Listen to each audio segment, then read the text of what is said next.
Hello everyone, welcome to our YouTube channel Logic Medico.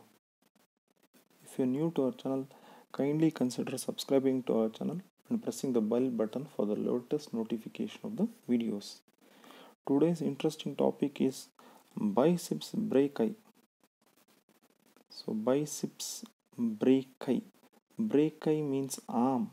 So this is the muscle of the front of the arm. Biceps means it has got two heads. So therefore it's called as biceps brachii. It's just referred to as biceps by most authors. Okay, but the full name of this muscle is biceps brachii. So let's see this muscle, understand this muscle with the help of a diagram. So this biceps brachii begins from the shoulder blade bone, and that bone name is scapula. It begins from two places, that's why it has got two heads. They are the coracoid process, that is the tip of the coracoid process, and supraglenoid tubercle of scapula. So that is the origin of biceps brachii. It passes across the humerus. This is the humerus or the arm bone, but it is attached to the one of the bone of the forearm, and that is the radius.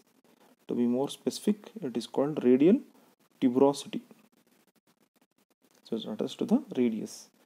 It begins from coracoid process of scapula and supraglenoid tubercle of scapula. Supraglenoid tubercle.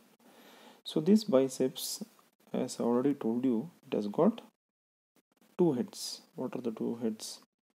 The short head and the long head. So the short head is the one which comes from the coracoid process. The long head comes from the supraglenoid tubercle of scapula, passes within the shoulder joint, and then pierces the capsule to come outside. Both the heads joins to form the common belly. In the front of the arm, it will join to form a common belly. So after that, in front of the elbow, there will be a tendon of biceps brachii, which is mainly inserted to the posterior surface of the radial tuberosity. Also, there is an aponeurosis. It's called bicipital aponeurosis. It runs downwards and medially to get attached to the posterior border of subcutaneous border of ulna. But the main insertion is onto the posterior surface of radial tuberosity. The nerve supply of the biceps brachii is by a musculocutaneous nerve. This musculocutaneous nerve supplies all the muscles of front of arm. So biceps is also one of the muscle of the front of arm. So it is supplied by musculocutaneous nerve. You can just call it as MEC nerve. Then coming to the actions, you can clearly see this muscle is crossing the front of the shoulder joint, the front of the elbow joint. So any muscle which causes the front of the shoulder joint or the front of any joint for that matter will cause flexion of the joint. So it flexes shoulder joint, it flexes the elbow joint. But please note, it is attached to the posterior surface of radial tuberosity.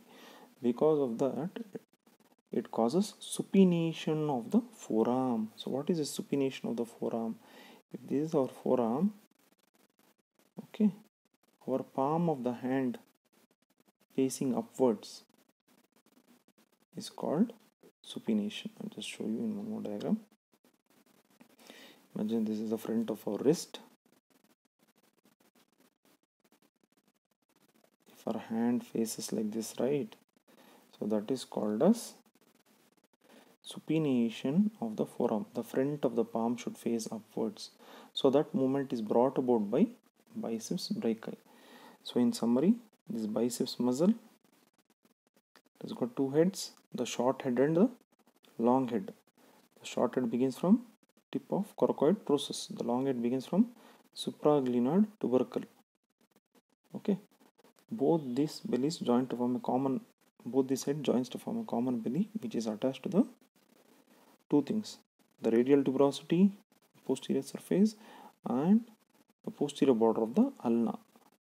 It is attached to radial tuberosity by the biceps tendon.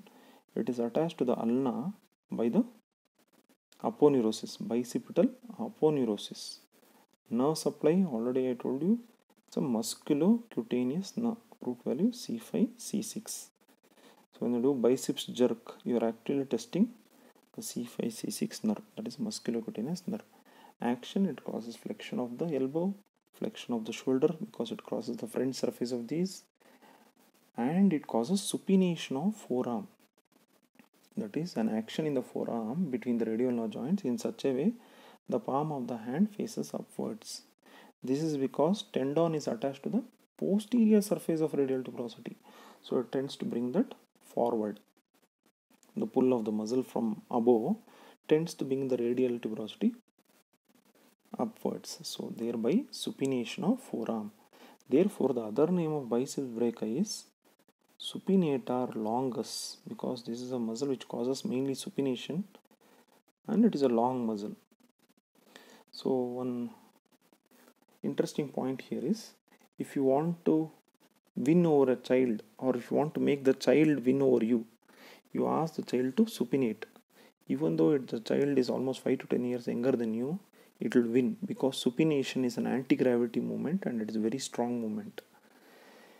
If you want the child to cry, then ask the child to pronate, it will not be able to do so, because pronation is a weaker movement. On a similar context, any main door or any lock and key mechanism, the unlocking movement or the unscrewing any equipment, you want to unscrew the materials, or you want to unscrew the tires of a car, you want to unscrew the cot or a table, these movements are also based on supination.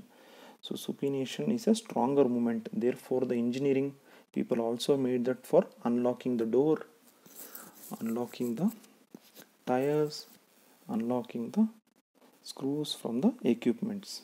So that is an interesting point. Thank you for learning from Logic Medico. If you're new to our channel, kindly subscribe to our channel and press the thumbs up button so that you like the video. Thank you once again.